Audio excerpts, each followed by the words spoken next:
This week, we are covering issues related to misdiagnoses. And today we're going to talk about challenges with diagnosing adults with mental health conditions. And while adults are probably the majority of the patients seen in mental health clinics, there are a lot of challenges that come with trying to diagnose an adult with a mental health condition. Right. This has been a fascinating week for me. It's something, inaccurate diagnosis or either inaccurate diagnosis or no diagnosis or too many diagnoses are topics that we don't frequently talk about, especially in public. Right. You and I talk about it all the time because you and I are always talking to each other about cases and making sure that we are on the right track or trying to make an accurate diagnosis. But it's not something that we talk about very much in public. Right. We are trained every 2 years. We have to have continuing education in medical errors, which is misdiagnosis. But it's not something we know very much about, and we don't know how frequent it is. Right.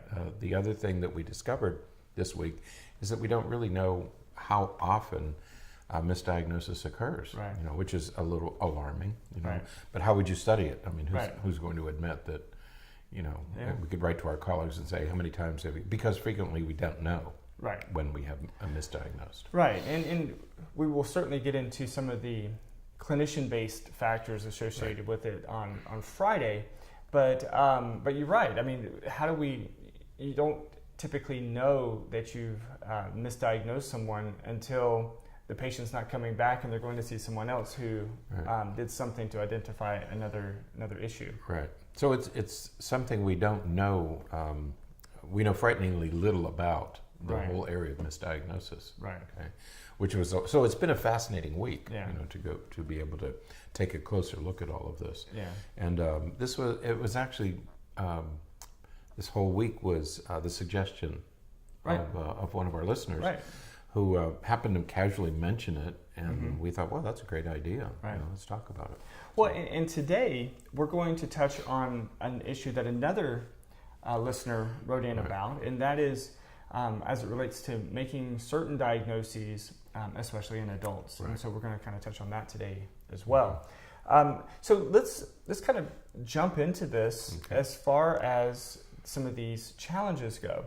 Now, as you could imagine, and this is sort of, we'll mention this one right off because it's this will be an issue when we talk about diagnosing children tomorrow, and this is an issue with diagnosing people, especially adults, with anything, whether it's a mental health condition or a medical issue or anything.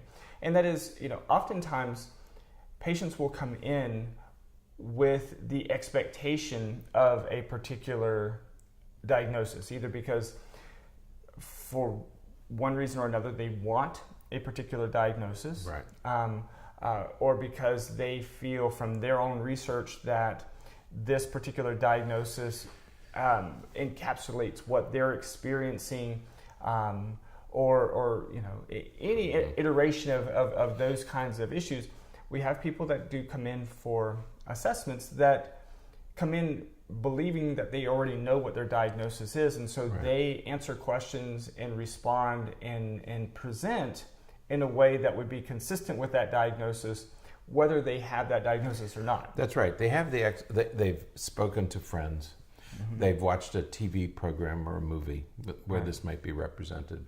They Google it. They do a search, and they start to narrow it down a little bit and say, well, I must have this.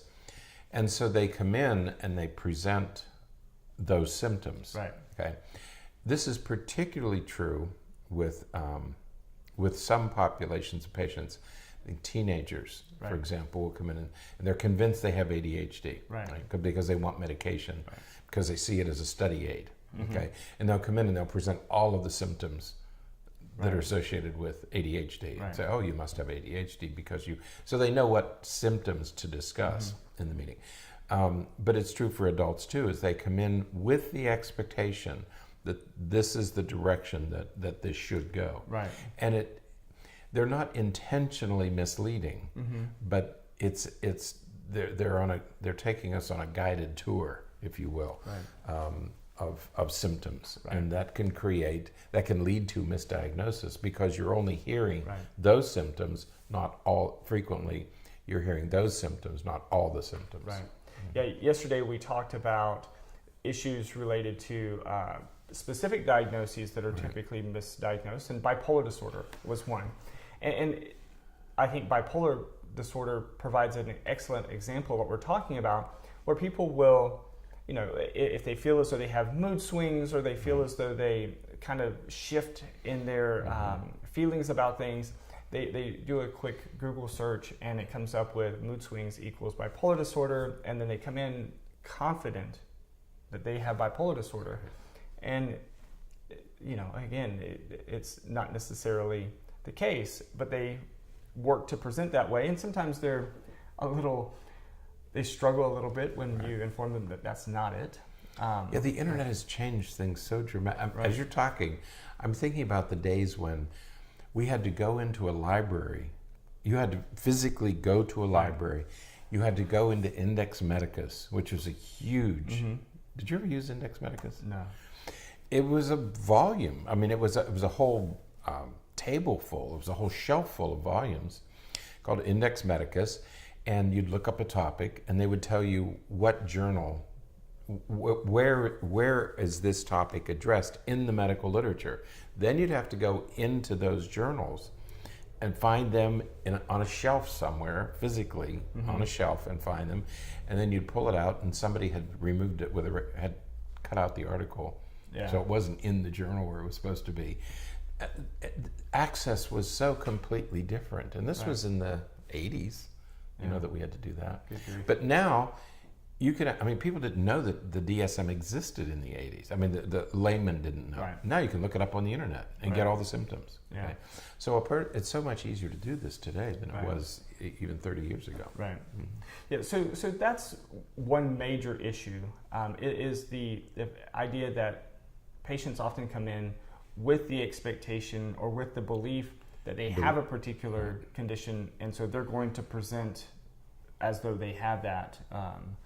Again, and I like that you said it's not necessarily that they're being overtly deceitful or knowingly deceitful. It's that they that's just what. Yeah, it's more of an expectation. It's a sort of a pre-belief thing. That they've looked it up and they've talked to other people and they've watched the TV show and they say, "Oh, I think I have that." Or they hear somebody being interviewed, on TV, and they say, "Oh, I have similar symptoms." And as we've said many times this week, you might have similar symptoms, but there is symptom overlap among these various disorders. You mentioned bipolar disorder. It shares many of the same symptoms of borderline personality disorder. Right. And it takes an experienced professional to be able to differentiate those two disorders because their symptoms do overlap. Right.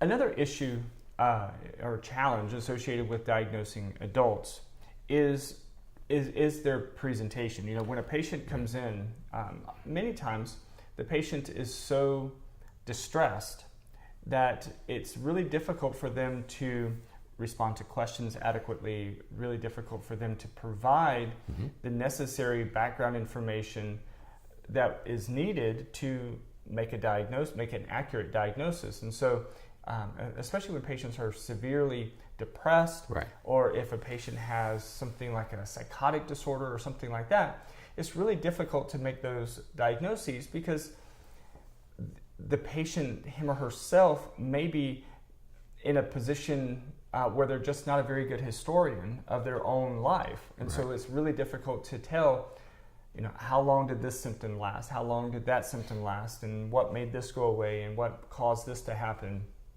It's really difficult for them to differentiate those things. Right. Frequently, you can imagine this happening, that the patient returns home and is explaining to a spouse or a relative, "Well, we talked about this and this," and the relative will say, "Well, did you mention this?" "Oh, no, I didn't think about mentioning that." Well, "Did you mention this?" And "No, I didn't think that was important."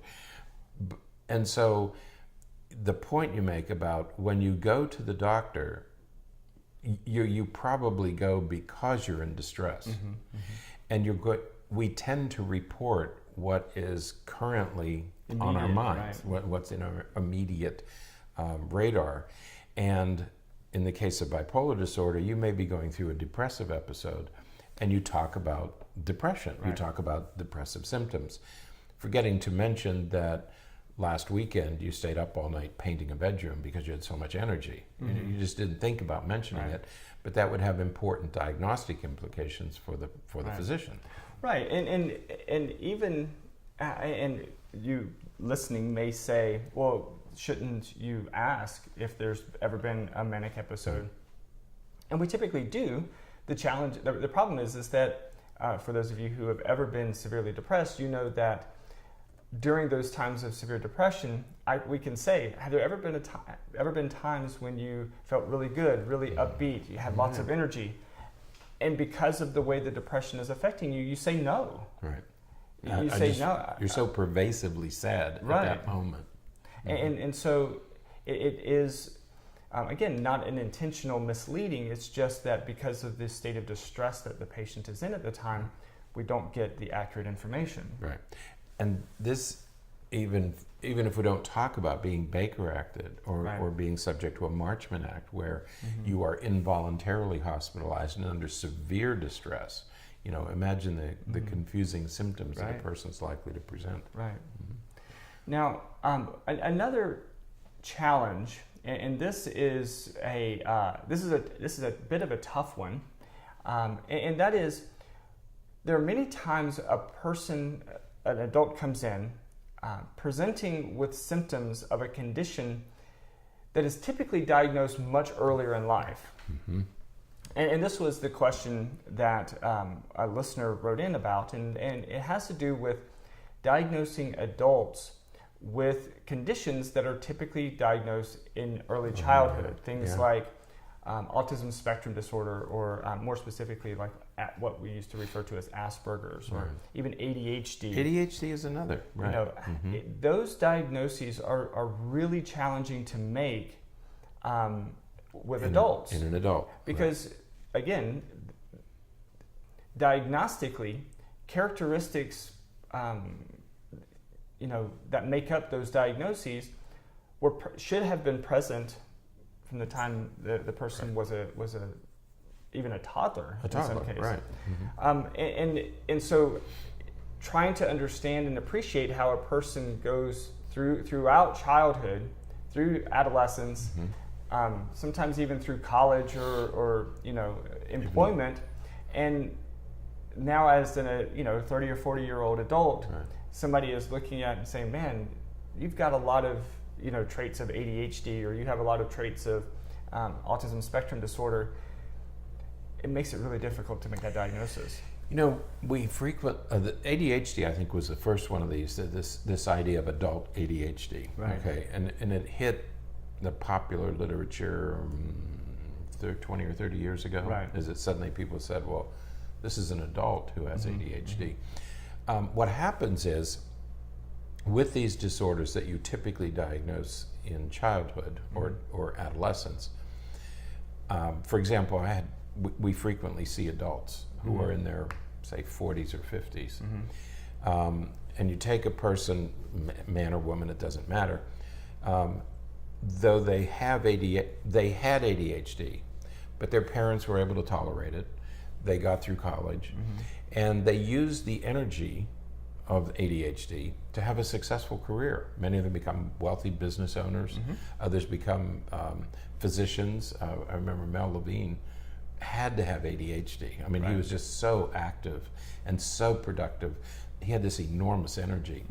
And he had a successful career. So you look at this person who has a successful marriage, a successful career, well-known in his field, who would think that there's an underlying disorder. And yet, they present with those symptoms later in life. But they were missed because they turned it to their advantage. Right. Or in the case of Asperger's, Uncle Fred's a little bit weird. He's a little shy. He doesn't like to come to family events, you know, and you kind of tolerate he's a little bit weird. Right. And you don't think of it as a mental illness or diagnostic issue. Well, and if you have good understanding teachers, and you have Right. adapting parents, and you have if the conditions are right, you can absolutely get through Right. childhood and adolescence and even young adulthood with at least mild symptoms of some of these things, and do just fine. It would be interesting to do a study of professional athletes, Right. who used all the energy or the same things that we call diagnostic markers. They turn them into athletic advantages because they do have enormous energy, and they have enthusiasm, and they have, they're not attentive, but they have all the other traits you want in a good athlete. Right. So, Yeah. but you miss all that because they compensate, and they compensate for what we would consider deficits, Right. symptoms. Right. So one of the strategies to help deal with that Right. is in talking with a person is encouraging them to sort of conduct some introspection and look at themselves, and when did you have these difficulties? When did you first have some of these difficulties, and in what ways do they affect you, and when do you what did you do to overcome them? And what you find is that you start to see this pattern where I knew that I had this issue then, but I had these friends or these people that I kind of relied on to do that, or I married wisely. Right. I married somebody who kind of compensated for what we might call my deficits. Right. My wife took care of the checkbook, or Yeah. kept the kids going, and I didn't have to worry about that. Right, right. So making those diagnoses are really difficult in adults, Right. because they just they should have been diagnosed a long time ago. That's right. If they were going to be diagnosed. That's right. And the other thing to remember is impairment. Right. Okay. If a person isn't impaired in some way, then you probably needn't worry about a diagnosis. It might be interesting from a heuristic standpoint, from a clinical standpoint. Yeah, your brother-in-law meets criteria. Right. But he's not impaired in any way, so it really doesn't matter. Right. It's only when we get to impairment that I think it's important to think of this person in diagnostic terms. And by the time it gets to that, then the patient, him or herself, is usually aware that, man, there's something going on here. Something's wrong here. And again, this is where, when I see that, I will, for example, encourage them to look into, what do those symptoms seem like? Right. I've had adults come in that seem to fall on the autism spectrum somewhere, and I'll say, you're talking about these social skills deficits. You're talking about these issues that you have with relationships.